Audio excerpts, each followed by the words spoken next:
présenté l'autre fois, c'était... Donc, vous arrivez à voir ce que je suis en train de vous montrer, n'est-ce pas?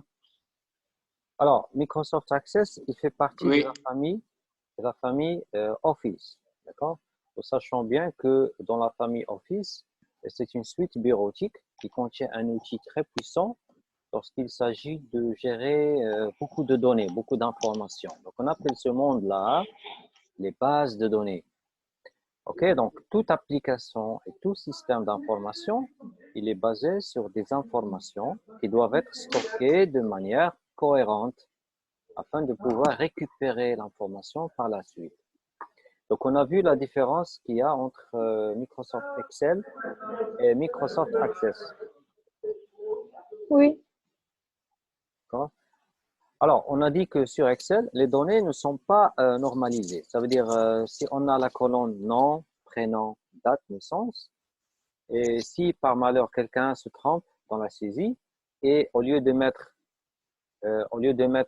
par exemple sa date de naissance, il a écrit lundi 3 mars en texte, etc. Donc là, normalement, on ne doit pas accepter parce que on peut avoir par la suite des traitements, des calculs pour que les données doivent respecter un format particulier. D'accord? Il y a ça. Il y a aussi lorsqu'il s'agit de faire des données relationnelles. Par exemple, vous, maintenant, vous faites partie de la filière informatique première année. Mais est-ce que vraiment, donc dans le tableau des filières, est-ce que vraiment vous êtes connecté à ce tableau? Donc, on a le tableau étudiant et le tableau filière. Parce qu'un jour, l'école peut ajouter d'autres filières ou réduire les filières. OK? Donc, à chaque fois, on va vous affecter à une filière. Donc, il y a une sorte de relation entre deux tableaux différents. Alors, ça, pour le faire sur Excel, c'est un peu compliqué. D'accord? Alors, c'est pour cela on a besoin d'un système de gestion de base de données relationnelle. SGBDR. SGBDR. Donc, essayez de noter ça. Donc, les SGBDR, les plus connus, d'accord? Il y a par exemple Access, il y a SQL Server, il y a Oracle, d'accord? Il y a MySQL. Donc, il y en a plusieurs qui sont très, très connus. Alors, pour un débutant en base de données, alors, vaut mieux qu'il s'initie, hein, qu'il crée des applications en utilisant un système qui est assez connu, qui est Microsoft Access, et qui est à la portée de tout le monde. D'accord? Donc, tout le monde peut l'utiliser, tout le monde peut apprendre à l'exploiter, d'autant plus qu'il permet aussi la création d'applications. C'est-à-dire, je vous ai montré déjà l'autre fois un aperçu qu'on peut créer de vraies applications avec des boutons, des formulaires, on peut même imprimer, on peut exporter des informations. D'accord? Donc, il permet de faire tout ça. Alors, nous allons faire un petit rappel. Comment créer une nouvelle base de données? D'accord? Donc, pour créer une base de données, tout d'abord, on doit déjà avoir la main à lancer Access. OK, donc là, je suis sur Access. Je vais créer une base de données de bureau vide. D'accord? Bien sûr, c'est une base vide. Donc, Access va me dire, vous devez préciser un nom. OK, donc le nom que je vais mettre, donc je vais la nommer, par exemple, suivi Corona 2019. Par exemple, je vais faire des statistiques concernant l'épidémie Corona. OK, alors je valide. Alors, et me voilà dans l'interface de création de tables. Donc, on a dit que les tables, c'est l'objet numéro 1 dans une base de données. Donc, on ne peut pas avoir une base de données sans les données. Donc, où est-ce qu'ils vont être stockés? Où est-ce qu'on va les garder? Donc, l'élément de base, ils vont être gardés dans des tables. Et les tables, finalement, ça ressemble un peu à ce qu'on a vu sur Excel. Donc, c'est tout simplement des tableaux comme ça. On peut ajouter des colonnes comme on veut, on peut ajouter des lignes. Et notre table, bien sûr, elle va s'agrandir petit à petit. Alors, donc on peut la créer de cette façon. C'est-à-dire, on peut venir ici et dire, voilà, je veux, par exemple, faire euh, le tableau des personnes. Alors, j'ai besoin d'insérer ici le nom. Donc, le nom, c'est un texte de type de données. Donc, c'est pas une date et heure, c'est pas un nombre, mais c'est un texte. Et ce texte-là, la colonne, ça va s'appeler nom. Et je passe faire le deuxième champ. qui sera aussi un texte. Par exemple, là, je vais faire le prénom. Donc là, qu'est-ce que je suis en train de faire? Je suis en train de créer un tableau. Hein? Donc, dans le monde des bases de données, on appelle ça table. D'accord? Tout simplement, une table, ça représente un tableau, mais de manière structurée. C'est-à-dire, chaque colonne, il y a un type particulier. Sur Excel, on n'a pas ça. D'accord? On ne peut pas faire un tableau structuré comme ce qu'on a sur Access. Alors, je vais faire par exemple une date de naissance. Donc, le type de champ, donc, il va accepter les dates et les heures. Je vais nommer date naissance. Voilà. Et ainsi de suite. Donc, je peux ajouter le temps que je veux de champ.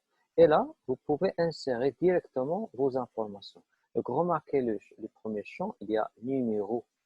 Okay? Donc, et là, il y a nouveau. En fait, Access, il a un compteur qui permet à chaque fois, à chaque ligne, de donner un chiffre. Par exemple, la première ligne, ça va être 1. La deuxième ligne, ça va être 2.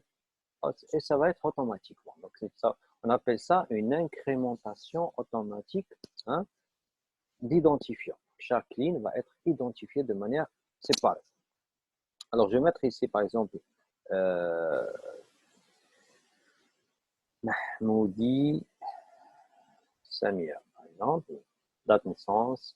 Et là, je choisis dans le calendrier qui s'affiche une date de naissance. Sinon, vous pouvez la saisir directement. D'accord?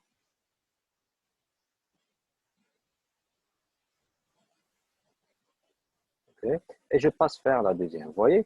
Alors, ça, la première ligne a été validée.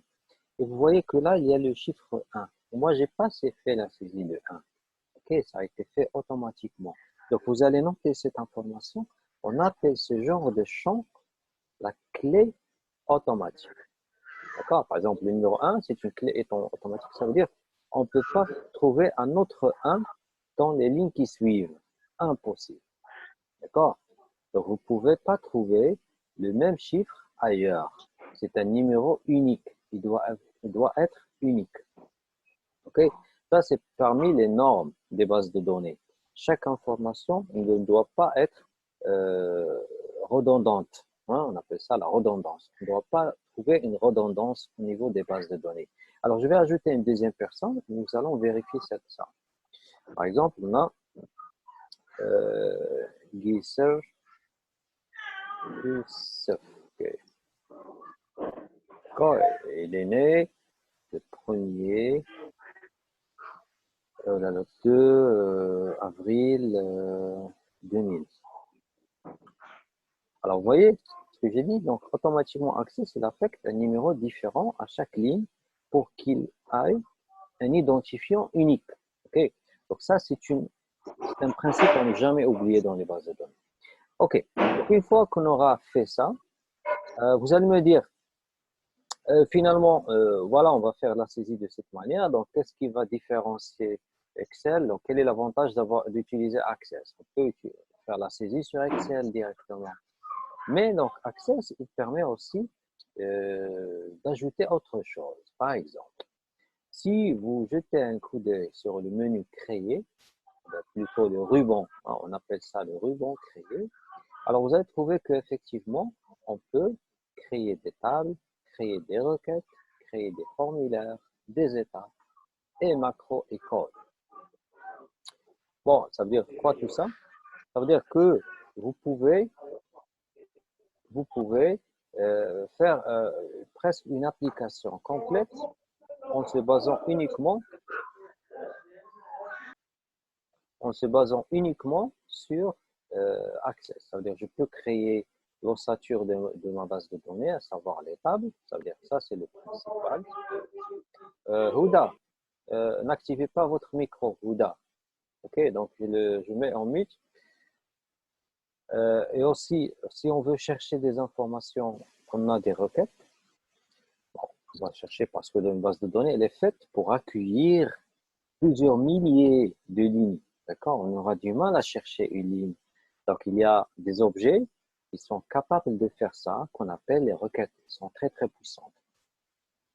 Et bien sûr, Pour exploiter tout ça, on a besoin d'interfaces graphiques qu'on appelle les formulaires. Donc, vous lisez, d'accord?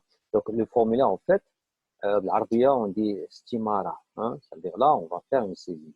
Hein. Vous l'avez sûrement remarqué, parce que plus tard, on ne va pas saisir de cette façon, ligne par ligne. D'accord? On va créer des interfaces graphiques avec des boutons, des zones de texte. Ok? Question de simplifier la saisie. Et à un certain temps, on va vous demander de nous faire une sortie d'informations. Ça veut dire on va pouvoir imprimer, on va pouvoir exporter les données sous format PDF et autres à partir de ces lignes-là. Okay? Donc ça, c'est le cheval de bataille de Microsoft Access. Okay? Donc là, vous pouvez combiner tout ça en un seul programme informatique. D'accord? Vous ajoutez un peu plus loin du code et un peu de la programmation. C'est un niveau encore plus avancé. Et vous aurez une application qui va vous permettre, bien sûr, d'être plus ou moins à pied égal avec les grands développeurs. Alors, on a Mouad Al-Harash. Okay. Alors, parce que moi, je fais l'appel au fur et à mesure. On a Oussama. Alors, qui manque? عدنان يا أستاذ. فين هو عدنان؟ هو اللي مكي. ما عندكش النمر شو عيط عليه؟ نعيط له. عيط له ربما ما في راسوش عيط له. مشينا مع السوق. لا بدلنا الوقت. ما يسحبليش عندكم لونجلي. ما يسحب لي ما عندكمش لونجلي من بعد. عندنا لونجلي. صيفط لي ميساج. D'accord, alors on continue. Alors, une fois qu'on a notre table, une fois qu'on a de la table ready, alors qu'est-ce qu'on va faire avec? Alors, dans un premier temps, je dois la renommer. Ok, donc, parce que garder le nom table 1, ça ne veut rien dire. Ok, donc on va pouvoir donner un nom significatif. Donc, par exemple, cette table, on va stocker les informations des personnes. Ok, donc je vais enregistrer sur le nom personne, les personnes. Ok, et vous voyez que là, on peut ajouter plusieurs tables. Alors, pour faire une nouvelle table, c'est simple. Cliquez sur créer table. Alors, supposons que là, je vais faire une table qui représente les villes. Parce que, remarquez, on a dit l'Access, c'est un système de gestion de base de données relationnelle. Donc, chaque sujet doit être séparé. Par exemple, il y a les personnes, il y a les villes. Comme par exemple, on a les étudiants, on a les filières, personnes, villes. On peut maintenant aussi faire, je ne sais pas, parce qu'on va faire une statistique du corona, peut-être, on va afficher la table maladie peut-être, ou antécédent médical, ou fiche médicale. Alors, dans cette table, je vais stocker la ville. Donc, texte court, donc le nom de la ville. Donc, je vais écrire juste ville, hein, pour simplifier les colonnes. Okay. Peut-être ici, au besoin, donc on peut faire aussi le pays où elle est située. Alors là, je vais saisir les villes qu'on a les plus proches pour nous. Je vais faire Rabat, Salé, Temara, ok, Mitra, etc.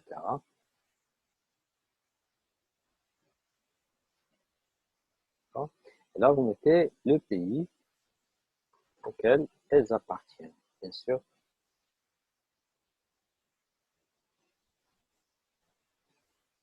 Ok. Alors maintenant, j'ai deux tables. Donc, je vais enregistrer en cliquant ici. Je vais la nommer ville. D'accord? Ville. Bien. Alors, avez-vous remarqué que dans la table personne, il n'y a aucun champ qui relie les personnes avec les villes? C'est-à-dire jusqu'à présent, comment peut-on relier les deux tableaux? D'accord? On n'a pas un moyen. Donc, le seul moyen, c'est que on doit insérer une colonne qu'on va appeler ville. La colonne ville. D'accord? Alors là, j'ai une petite question pour vous.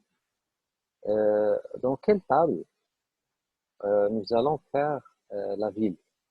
Et donc, nous allons ajouter la colonne ville. Attendez. Alors, Mouad, vous êtes là? Asma, Oui, oui, Ouais. je suis là. alors, à votre avis, est-ce qu'on Oui, va monsieur. faire, d'accord, est-ce qu'on va ajouter personne à la ville ou dans la table ville, on va ajouter les noms des personnes? Quelle est la meilleure solution? Ouais.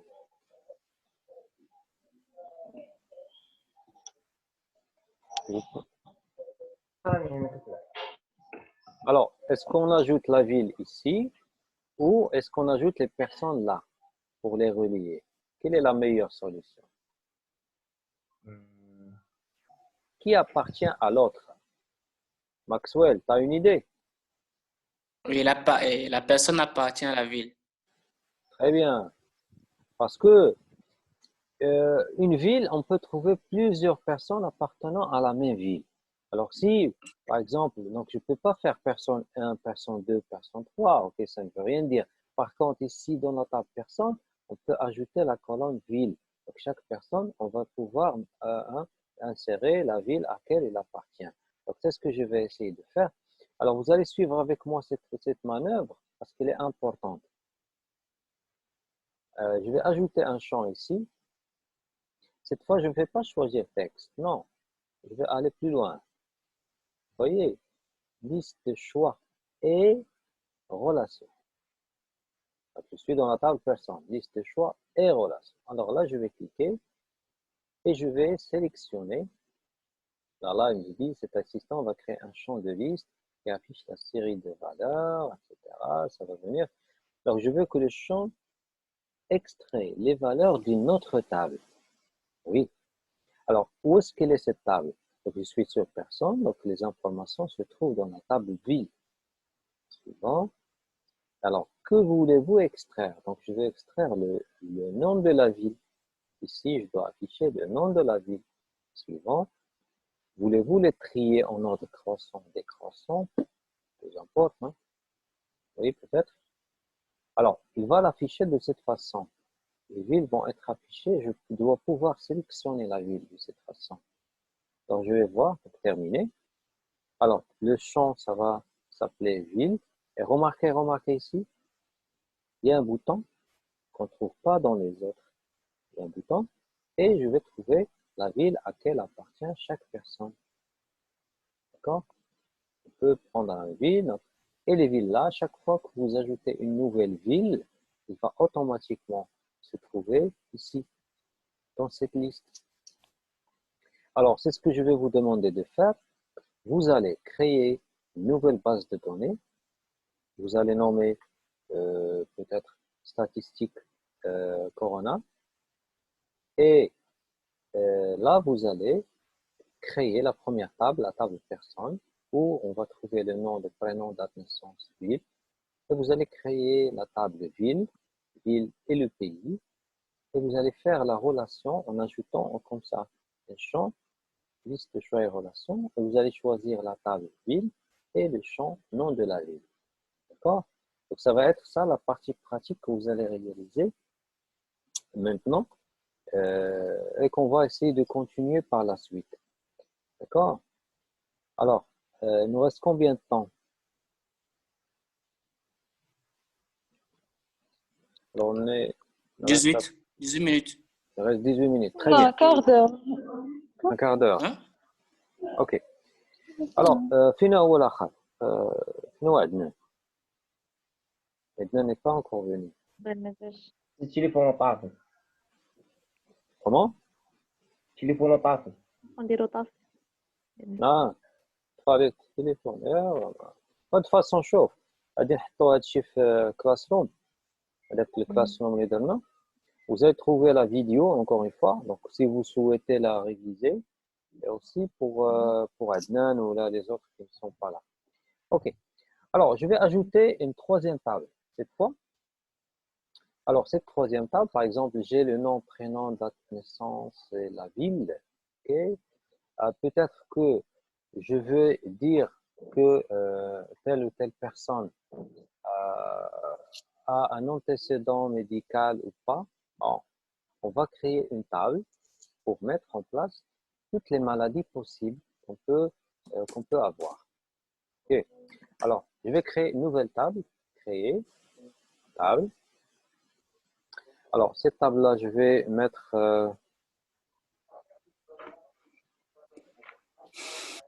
un texte. Ok. Et ce texte-là, je vais nommer maladie. Ok. D'accord, c'est un texte normal. Donc, donnez-moi des noms de maladies que vous connaissez, des maladies chroniques. Ebola. C'est une maladie chronique. Diabète. Diabète, très bien. Diarrhée, la diarrhée. Diarrhée chronique. Non, c'est pas chronique. Chronique, ça veut dire c'est toute la vie. Par exemple, asthme. Une épidémie. Non, non. Une maladie, par exemple, l'hypertension. Vite. Qu'est-ce que vous savez comme maladie longue durée? Non, non, non. Épilepsie. Vous connaissez? Oui. C'est une maladie. Cancer. OK. Donc, Monsieur, le gluten, c'est une allergie. allergie. Une allergie. OK. Alors, ce qu'on va faire maintenant, on veut aider ces personnes-là qu'on a recensées, savoir est-ce qu'ils souffrent de maladies ou pas. Est-ce qu'ils ont un antécédent médical? Est-ce qu'ils ont des maladies chroniques? OK. Alors, la table, elle est là. Je vais l'enregistrer. Je vais la nommer maladie. Maladie. Donc, il est enregistré. Maintenant, dites-moi la même question que tout à l'heure. Est-ce que dans maladie, je vais mettre des personnes ou les personnes, je vais mettre des maladies?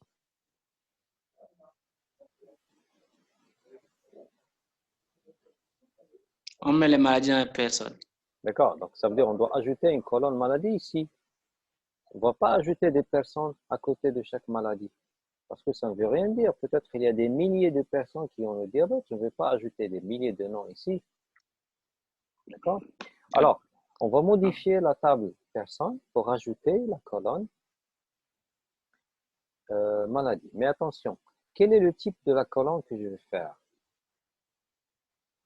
Lorsque j'ai cliqué tout à l'heure sur ville, je n'ai pas fait texte court, j'ai fait liste de choix et relations parce qu'elle va provenir de notre table, table maladie. Donc, je vais faire liste de choix et relations. Alors, je veux que la liste extrait les données à partir de notre table. Donc, il nous reste 10 minutes. Alors, la table, c'est la table maladie. Donc, il va extraire le nom de la maladie. Et il peut les trier par nom. Ça, c'est facultatif. Donc, j'aurai cette liste-là dans la table personne. Terminé. Alors là, je vais nommer maladie, peut-être chronique. Malade mouzmina en arabe. Okay. Alors, c'est-à-dire ici, par exemple, Hmoudi Samir, il souffre d'une maladie chronique. Il a l'asthme. Kisser Youssef, il a une maladie chronique. Il a le diabète. Peut-être. Okay. Alors, pour les gens qui n'ont pas de maladie chronique, soit vous laissez ça vide, soit vous ajoutez une maladie, ça veut dire aucune maladie. Alors, une personne ne souffre d'aucune maladie. Dans ce cas-là, on va faire aucune. Mais attendez, j'ai ajouté aucune dans la table maladie, mais est-ce qu'elle va s'afficher automatiquement ici ou pas? Vous voyez, elle ne s'affiche pas. D'accord? Donc, qu'est-ce qu'on doit faire? À votre avis, qu'est-ce que vous proposez pour afficher la nouvelle maladie? On doit normalement fermer et revenir. Fermer la table personne. Je ferme la table personne uniquement et je l'ouvre encore une fois. Deux fois. Je clique deux fois. Alors, je vais vérifier est-ce qu'il y a aucune ici. On l'a pas. Alors, la table, je ne sais pas si ça a été validé. Donc, je ferme les deux et j'ouvre personne. Voilà, maintenant, j'ai aucune. C'est-à-dire, j'ai une autre personne qui vient d'être diagnostiquée. Par exemple, Selmi Amina. D'accord? 09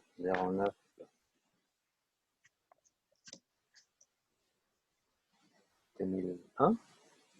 Elle vit à Fès. Elle ne souffre d'aucune maladie chronique. Aucun. Vous voyez? Alors, comme ça, j'ai préparé la base pour faire une application pour diagnostiquer, par exemple, le virus corona.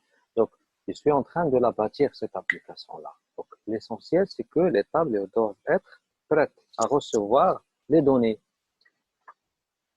Alors, est-ce que vous avez tous noté ça? Mhm. سام المامون كتسمع؟ Comment ça noter? مزيان. شوف غادي نخلي جو laisserai la vidéo à la fin, vous allez je vais donner le ما عاودوه donc il faut le refaire. Tiens, la séance d'après, qu'est-ce qu'on a? Donc on a le bureautique, on n'a pas une autre matière à part ça. Non, non. On a juste les bases. On a une seule matière dans la semaine. D'accord. Alors en fait, ce qu'on fait, c'est du développement. Ok, je vais vous montrer là comment développer des applications avec ça. D'accord? Nous allons utiliser presque tout ce que vous avez ici. Tout ce que vous voyez là, vous pouvez normalement l'utiliser. Et vous devez absolument maîtriser cette première partie. Hein, comment faire des tables, comment les relier. Ok? Ok, alors on a créé jusqu'à présent combien de tables? 3. 3 tables. Bien. 3. Alors, maintenant, je vais vous montrer comment faire la relation, comment relier les tables physiquement, comment les relier. Ok. Alors, pour relier ces tables, en fait, le moment où on a fait ajouter un champ, on a fait ça, alors automatiquement, Access a ajouté des relations. Donc, je vais vous montrer où ça. Alors, si vous allez vers outils de base de données, voilà, vous allez trouver un bouton qui s'appelle relations. Et donc, ce bouton-là permet de définir des relations ou aussi les afficher. Donc, je clique. Alors, vous voyez, on a 3 tables, elles sont là. Et on voit bien les relations qui ont été créées. Alors, la table personne, c'est la table principale. Elle est reliée de 2 champs. Donc, le champ ville, vous voyez, il est relié avec la table ville. Et le champ maladie chronique est relié avec le numéro de maladie chronique. Sachant que lorsqu'on a demandé à afficher les maladies chroniques, on a relié avec le nom. Donc voilà que, en fait, il est affecté au numéro de maladie. Et là, il est affecté au numéro de la ville. Donc, vous voyez là l'importance. Vous voyez la petite clé en jaune ici? Les petites clés. Alors, Oui. ces clés-là sont les clés primaires. C'est avec lesquelles on peut trouver un enregistrement, une ligne dans une table, une grande table. Donc, si vous n'avez pas cette clé, vous ne pouvez pas trouver une information facilement. On appelle ça la clé primaire, primary key en anglais.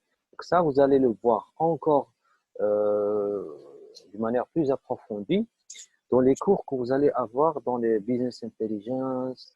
Vous allez voir ça dans le SQL, okay, dans les langages de programmation de base de données.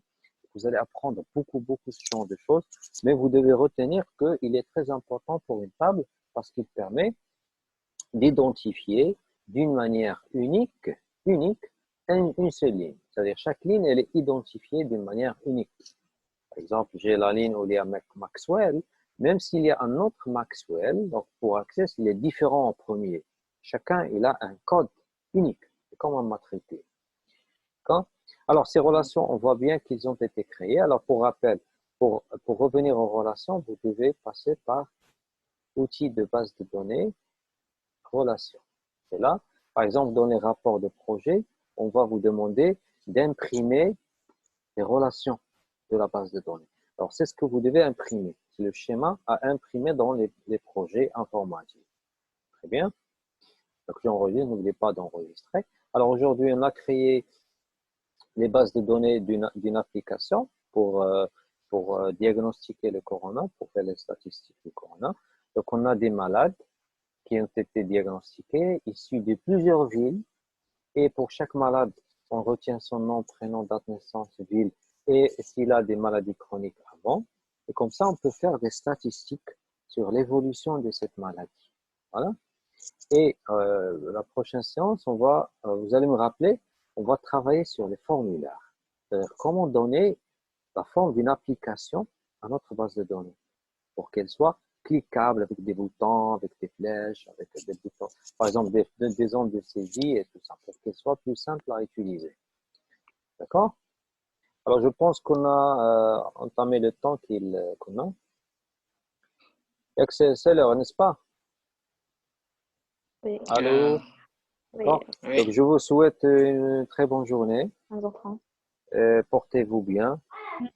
Prenez les mesures de précaution pour pas trop s'aventurer. Et cette vidéo, vous allez la trouver sur Google Classroom. Donc, je pense que tout le monde est inscrit. Okay? Donc, je vais la mettre tout de suite. Et vous pouvez bien sûr la revoir si vous souhaitez. Donc, au revoir D'accord. et bonne fin de journée. Merci à vous pareillement. Au revoir. Merci à toi aussi. Au revoir. Au revoir. Merci.